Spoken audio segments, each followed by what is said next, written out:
And welcome back to The Factor Uncensored. Medical experts once believed syphilis would be a thing of the past. Turns out that forecast was not true. The CDC is reporting a rise in cases across the country. The number of cases in 2022, get this, more than 200,000. That's a 17% overall increase. And cases have not been this high since the year 1950. Joining us to talk about it, OBGYN Dr. Marcel Thompson. Glad to have you here on The Factor Uncensored. First of all, for those who may not know what syphilis is, what is it? Okay. And how dangerous can it be? It can be very dangerous. Syphilis is a small type of bacteria that can grow. It's past sexually transmitted. It's been, like I said, around for a while. Syphilis can cause neurotoxic developments. It could cause people to go very psychotic. It could stay in the bloodstream for a number of years. Mm-hmm.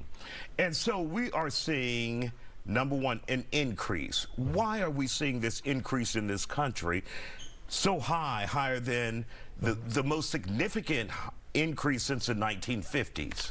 Well, we have, where the social media, there's, a lot of things are contributing to a lot of dating apps. A lot so far as what we've seen in particular in men having sex with men has also been on an increase in the transmission of that. And then, of course, then the heterosexual transmission from men having sex with women. So we've seen that increase, but a lot of the attributing to a lot of the dating apps, and we're just out more freely.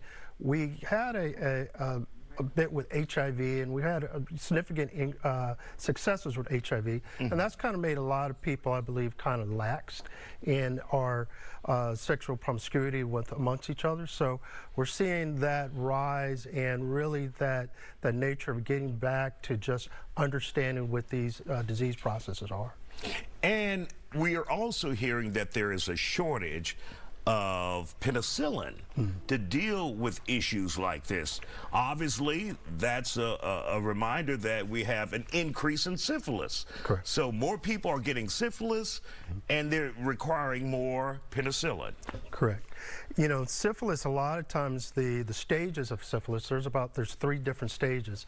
A lot of people, what makes syphilis so hard to try to capture is, so a person would get, the first stage would be just a sore, a painless sore on the genital area.